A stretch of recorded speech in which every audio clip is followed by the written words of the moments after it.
Superheroes. We love them.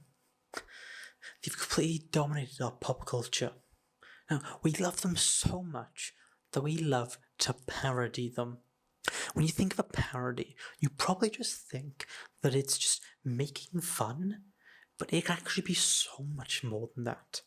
Now, in this video, I'll be looking at 3 examples of different kinds of superhero parody. Now, of course, I do have to say that there is, of course, a spoiler alert for the comics and shows discussed in this video. And, of course, I do not claim ownership for any of the clips or images shown in this video. Now, let's just get right into it. Example number 1 is satire. The Boys comic book went mostly under the radar when it first came out, and that was until a big budget TV show adaptation was made that took the world by storm as this fresh new take on superheroes. The comic frames its form of parody as pretty much just hating on superheroes and trying to blame them and say that they are these horrible things that destroyed the genre of comics. It doesn't actually critique anything. It feels like it's just pure hate for the sake of hate. The comic feels like it's just pure shock for the sake of shock, with no plot whatsoever.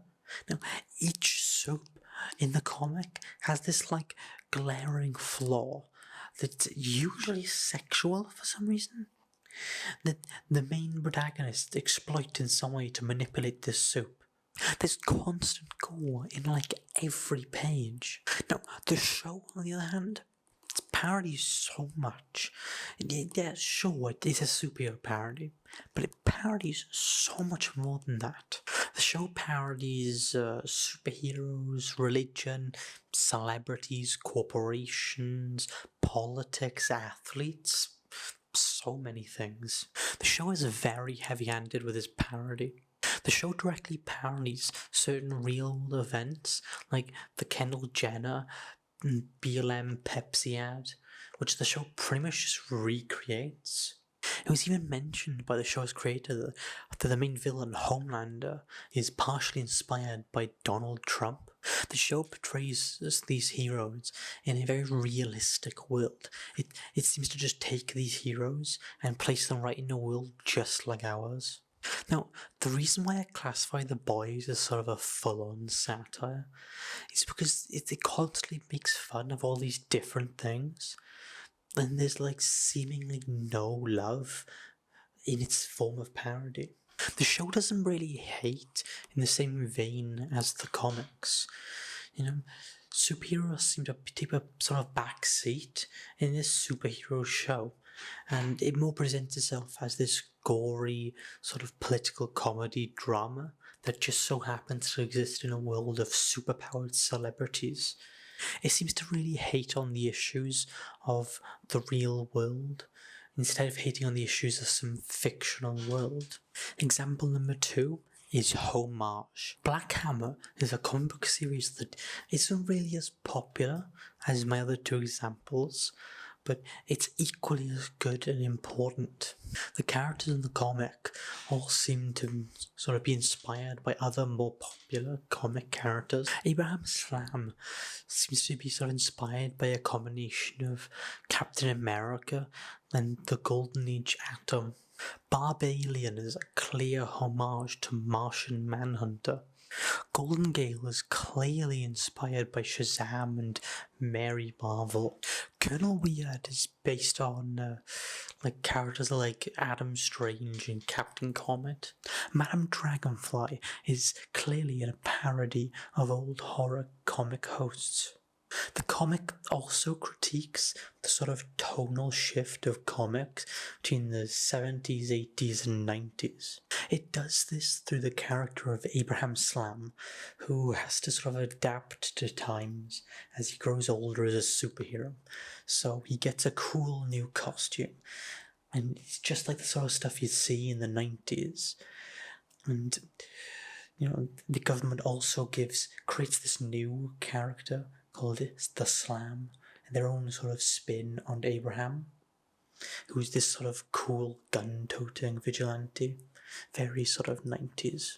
All of the main characters of this comic all originate from a sort of version of the golden and silver age of comics, and they all sort of fight in this big epic crisis, where they fight this big huge cosmic threat, and then they all beat it and are sent to this mysterious small town that has no idea who they are, no idea who superheroes are. This can easily be seen as a sort of critique on the idea that these sort of old-fashioned superheroes from our past are sort of outdated now and should sort of get with the times and change, or they should just be gone. When comic books give us these sort of old veteran superheroes like DC's JSA, they usually create these sort of weird convoluted reasons for these really old people who are still able to be good heroes and fight next to the new younger heroes. But Black Hammer doesn't really do this. It gives us a more realistic depiction of a sort of old aging hero through the character of Abraham Slam, who starts as a hero in the 40s and through time gets older and older and, eventually decides to quit, but just can't stop. He can't stop being a hero. So he puts the costume back on, but he keeps on failing because he's just too old now. He just can't. Now, Abe's sort of inability to quit as a hero could sort of be seen as sort of us as viewers, as readers, not being able to stop reading comic books. We just can't help it. We start as kids, but we just can't stop. We get older and older, but we just can't stop enjoying it. Can't stop watching it, reading it, loving it. Now, comparing Black Hammer to The Boys feel like it's just pure hate, whereas Black Hammer feels like just pure love. It loves the genre. It loves the history of it. It's just pure love. Now, example number 3 is a bit of both. The Invincible comics had, quite decent success when they first released and ran for quite a while.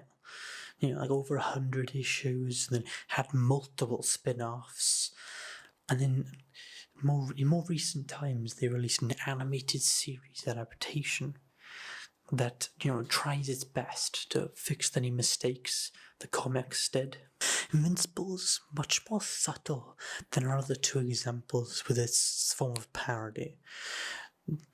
Now, why I classify Invincible as sort of a bit of both is because it sort of makes fun of superheroes and their cliches and traditions, while also embracing them at the same time. It sort of makes fun, but in a loving way. It respects the genre, while also understanding that you can still make fun of it. The show plays upon the current trope of credit scenes in superhero movies popularized by the MCU. Almost every episode of Invincible features a credit scene, and they're usually used to actually set up or show off a cool new plot point. Throughout the first episode, it sort of plays as your typical average superhero story, very colourful, child-friendly, until the end credits scene where Omni-Man brutally kills the whole Guardians of the Globe, and this quickly subverts the story for the audience, and they quickly realise this isn't really your average superhero show. All 3 of our examples here all do a similar thing, where they sort of homage or kind of parody specific superheroes by having a character that's directly based on them, and it's very similar in their sort of design abilities and names. They all have this sort of thing where it's mainly their main characters or villains, with the Boys mainly with the 7, who are heavily based on the Justice League, in a similar way to how Invincible has the Guardians of the Globe, who are mainly based on the Justice League. Black Hammer also does a similar thing, but it mainly tends to be their own characters that just have basis and sort of homage these already existing heroes. The comic and show both sort of make fun of their own sort of mediums. You know, the comic obviously making fun of comics, and the show making fun of shows. Well, animated shows, of course. Now, the comic does this. They both do this, and they're in the same scene, but in their own versions of the scene. Now, in the comic, of course, there's a scene where the main character, Mark Grayson, he is sort of in his convention, and he's talking with a comic book artist, and the artist is explaining about how lazy comic book artists can be, and how they can sometimes just reuse panels. And the show's version of this is it's instead an animator explaining how lazy animators can be, and how they can sometimes just do still images or cover characters' mouths and just make it easier for them to animate. Similarly to Black Hammer, Invincible also seems to convey this idea that sort of superheroes, these sort of old-fashioned, sort of colourful, friendly neighbourhood superheroes, sort of just don't really fit in anymore. Now, I see this through the character of Invincible himself, and how he sort of does not want to be this violent superhero. He doesn't want to be like his father, and he wants to sort of never kill, and he just doesn't want to be violent at all. But he constantly has these ideals challenged throughout the story, which force him to get violent and to kill, even if he doesn't want to, which just shows this sort of more old-fashioned, sort of superhero having to change to these new times. And in a similar vein to Black Hammer, Invincible gives us this realistic depiction of an immortal character. Now, most media, not even just comic books, when they give us this immortal character, usually they don't really depict it in a realistic sense. They usually live forever, but stay somewhat sane throughout. But in Invincible, they have the character of the Immortal, who at the start seems to somewhat be sane, even though he's been alive for a really long time. But as the show goes on, we see him sort of lose himself more and more, until eventually there's an episode where Invincible goes to the future to battle this evil tyrant king, and to find out it's his friend, Immortal, who's just fully lost his mind and is this benevolent ruler now. Now, Invincible at heart feels like it's still sort of your typical sort of superhero story, even though it still sort of makes fun of these tropes and still makes fun of the genre. It sort of embraces it all at the same time. It feels like it is just loving it, while also making fun of it. Now, those are the different examples of superhero parody. Now, if you enjoyed, please feel free to leave a like. And if you want more content from me like this, please subscribe. And why don't you hit that notification bell too, so you know exactly when I upload a new video. And feel free to leave your thoughts in the comments. And let me know if you want me to go more in depth on either the comics or shows discussed in this video. Or if you want me to, talk about any other topics that pique my interest, feel free. Now, of course, this is my first ever actual YouTube video, and I did it on this sort of thing, in this format, because this is just what I enjoy watching as a YouTuber, as a fan of YouTube. Now, why don't you guys just please let me know in the comments what you think, and what you think I can maybe improve and do better next time. What do you think of my first attempt at this sort of thing? Now, goodbye, and see you in the next video.